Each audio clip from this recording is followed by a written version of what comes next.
카리스 함께 묵상 프로젝트 큐티로 시작하는 하루 큐화. 여러분 반갑습니다. 임기훈 목사입니다. 비대면 예배가 길어지면서 함께 드리는 예배, 함께 모이는 목장 모임이 어렵게 됐습니다. 이런 때에 신앙의 열정과 은혜가 무뎌지기가 쉽습니다. 그래서 기획해 보았습니다. 카리스 함께 묵상 프로젝트입니다. 함께 묵상 프로젝트는 말 그대로 함께 묵상하는 겁니다. 특정 사람만 하는 것이 아니라 카리스 공동체 모두가 함께하는 묵상 프로젝트입니다. 기존에 큐티하고 있었던 청년들은 지속적으로 큐티를 할 수 있도록 힘을 주고, 예전에 했었는데 지금은 잠시 멈춰져 있었던 청년들에게는 시작할 수 있도록 도와주고, 큐티를 해본 적 없는 청년들은 큐티를 시작할 수 있도록 함께 알려주는 묵상 프로젝트입니다. 자, 그러면 이제 함께 시작해 보도록 하겠습니다. 저와 같이 한번 큐화를 외쳐보시기 바랍니다. 제가 큐티로 시작하는 하루라고 외치면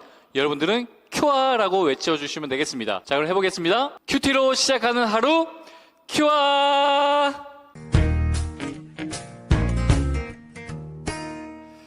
묵상하기 시작해 보도록 하겠습니다. 자, 먼저 큐티는 전체 4단계로 나눌 수 있습니다. 준비하기, 기도하기, 성경 읽기, 묵상하기. 이 순서에 따라 준비부터 묵상까지 하나하나 배워보도록 하겠습니다. 자, 먼저 묵상을 위한 준비입니다. 큐티의 전 과정 중 가장 어려운 부분이 바로 이 준비입니다. 큐티는 혼자 학습지 푸는 것이 아니죠. 때문에 하나님과 함께하는 시간이기 때문에 반드시 준비 과정이 꼭 필요합니다. 자, 먼저 이 준비는 첫째, 묵상의 시간과 장소를 정하는 겁니다. 반드시 정해진 시간과 장소가 있어야지만 지속적으로 묵상을 할 수가 있습니다. 묵상의 시간과 장소는 남는 시간이 아니라 정해진 시간과 정해진 장소여야 합니다. 부스러기 시간이 아니라 가장 좋은 시간이어야 됩니다. 자, 두 번째는 묵상의 도구인 묵상집, 바로 이렇게 묵상집을 준비하는 겁니다. 묵상집으로 묵상하면 장점은 성경을 마구잡이로 읽지 않게 되죠. 정해져 있는 하루하루의 그 본문에 따라 성경을 읽어 나갈 수 있습니다. 자, 그리고 묵상집 옆에는 해설이 있기 때문에 의미를 알 수 있도록 도움을 받을 수가 있죠. 그리고 하루하루 날짜와 본문이 나와 있기 때문에 영적인 게으름에서 벗어날 수가 있습니다. 그리고 공동체가 함께하면 공동체가 같은 본문을 묵상하기 때문에 나눔할 때 나눔이 좀 더 풍성해질 수가 있겠죠. 자, 이렇게 시간과 장소 그리고 묵상집이 준비가 되었다면 그 다음은 바로 기도하기입니다. 묵상을 위한 기도입니다.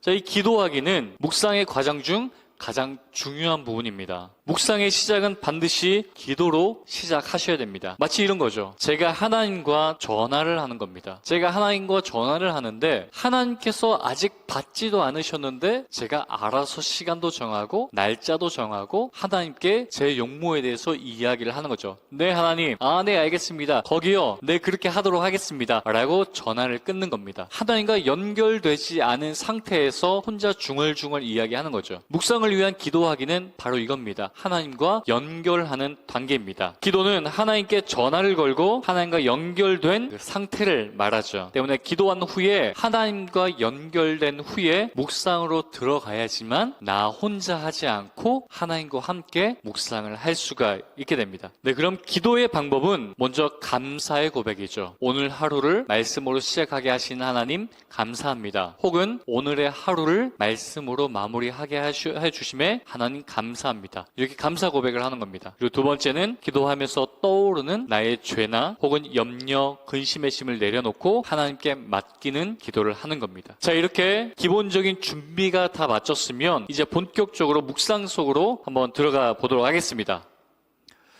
자, 세 번째 바로 성경 읽기입니다. 성경 읽기는 묵상의 과정 중 가장 기본적인 과정입니다. 묵상할 때 반드시 여러분 성경을 읽으셔야 됩니다. 무슨 말이냐면 많은 경우 묵상집 옆에 나와 있는 해설을 묵상하는 경우가 많습니다. 해설은 도움을 주는 도구일 뿐이죠. 힘들더라도 성경을 읽고 성경을 묵상하는 그런 훈련을 계속 하셔야 됩니다. 그래야 내가 해설을 묵상하지 않고 말씀을 묵상할 수가 있습니다. 성경 읽기의 방법은 첫째, 여러 번 읽기입니다. 성경을 읽을 때는 최소 20번을 읽어야 되죠. 묵상은 되새김질을 하는 거기 때문에 묵상을 되새김질을 하면서 묵상하려면 최소한 20번을 읽어야지만 본문을 계속 떠올릴 수 있고 되새김질을 할 수 있습니다. 자, 이 말은 창조적 성경 묵상법을 만드신 아트설교연구원의 김도인 목사님께서 직접 하신 말씀이죠. 처음 읽을 때 보이지 않은 것들이 3번 읽으면 보이고요. 3번 읽을 때보다 5번 읽으면 그때는 조금씩 전후 문맥이 이해가 됩니다. 5번 읽을 때보다 10번 읽으면 감정이 입이 되고 10번 이상 읽으면 마치 내가 그 상황 속에 인물이 된 것처럼 느껴집니다. 때문에 본문 말씀은 무조건 여러 번 읽어야 됩니다. 성경 읽기 두 번째는 하나님께 집중하면서 읽는 겁니다. 성경 읽으면서 중심 구절이나 하나님 혹은 예수님 혹은 등장인물의 말이나 행동에 주목하면서 이때에는 밑줄을 그어가면서 읽는 겁니다. 성경 읽기 세 번째는 내가 그 상황의 인물이 된 것처럼 읽는 거죠.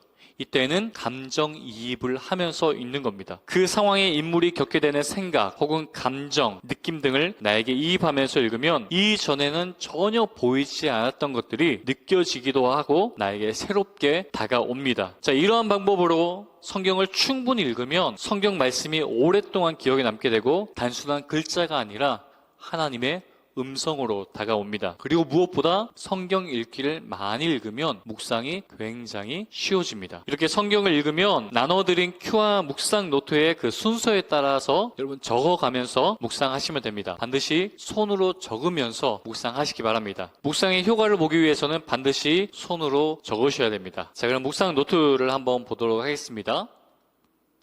자, 먼저 이렇게 날짜와 본문 말씀을 적고 또 그 옆에 생각나는 찬양, 이 생각나는 찬양을 묵상을 하면서 떠오르는 찬양이 있으면 적으시기 바랍니다. 자, 찬양을 적는 이유는 묵상과 함께 찬양하면서 오늘의 묵상을 오랫동안 기억하고 삶에서 은혜를 누리고 적용시키기 위함입니다. 자, 그 다음에는 여러 번 읽었던 그 본문의 내용을 한 줄 혹은 두 줄로 간단히 요약해서 적습니다. 자, 이 요약을 쉽게 하는 방법은 육하 원칙에 따라 하는 것도 매우 좋습니다. 이렇게 했으면 그 양식에 따라 순서대로 묵상을 하시면 됩니다. 자, 그러면 큐와 묵상 양식에 따라서 한번 1번부터 보도록 하겠습니다. 자, 1번을 보시면 하나님은 어떤 분인가를 본문 말씀에서 찾는 겁니다. 하나님, 예수님, 성령님이 오늘 본문에서 어떠한 분인지를 관찰하고 또 깨닫게 된 내용을 기록하는 겁니다. 이때는 하나님이 하신 일 혹은 하신 사역, 하나님 자신의 성품이나 자기 표현들이 있을 수 있겠죠. 혹은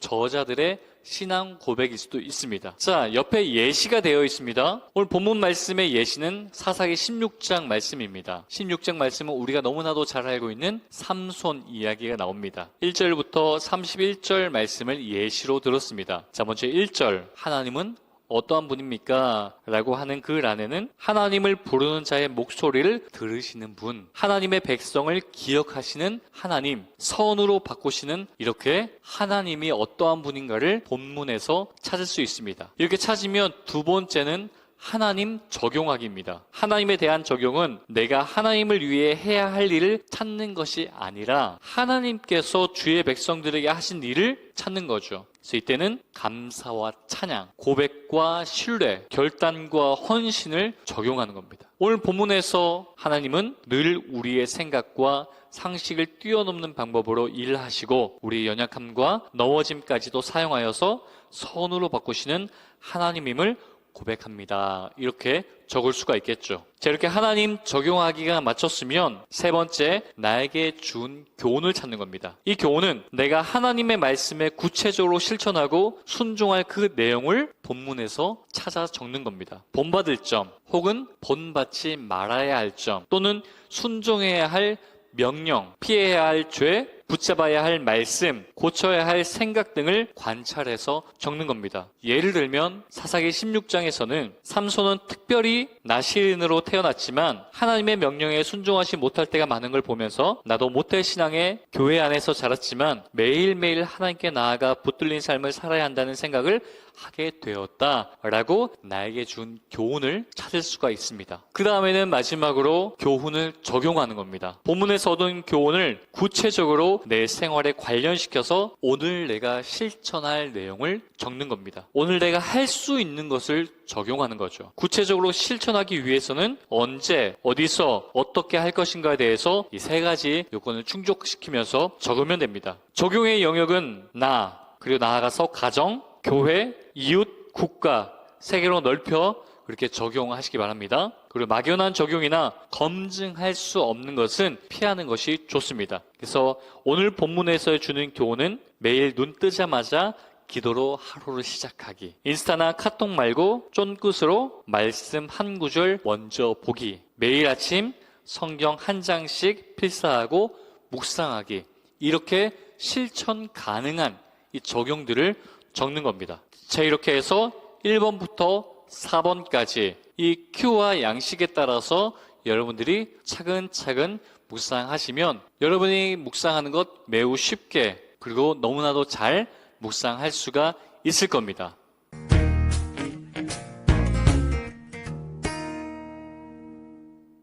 네, 이렇게 순서에 따라 양식에 따라 묵상을 차근차근 해 나아가시면 됩니다. 네, 어렵지 않으시죠? 자, 그러면 오늘부터 묵상을 실천해 보시기 바랍니다. 묵상엔 실패가 없습니다. 묵상은 잘하고 못하고가 없습니다. 묵상은 하는 겁니다. 자, 하시다가 안 되는 부분이 있으면 어떻게 될까요? 간단합니다. 그 전 단계로 가시면 됩니다. 내가 오늘 나에게 주는 그 교훈을 못 찾겠다라고 한다면 그 전 단계인 하나님이 어떠한 분이신가를 찾으시면 됩니다. 하나님이 어떠한 분이신가를 잘 못 찾을 때는 그 전 단계인 성경 읽기를 다시 하시면 됩니다. 성경 읽기가 잘 안 될 때에는 여러분 기도부터 다시 시작하시면 됩니다. 각 단계마다 충실하게 해 나가면 여러분 삶의 말씀의 풍성함, 그 말씀의 풍성한 은혜가 넘칠 줄 믿습니다. 자, 그러면 마지막으로 함께 인사하고 마치도록 하겠습니다. 함께 묵상 프로젝트 큐트로 시작하는 하루 큐아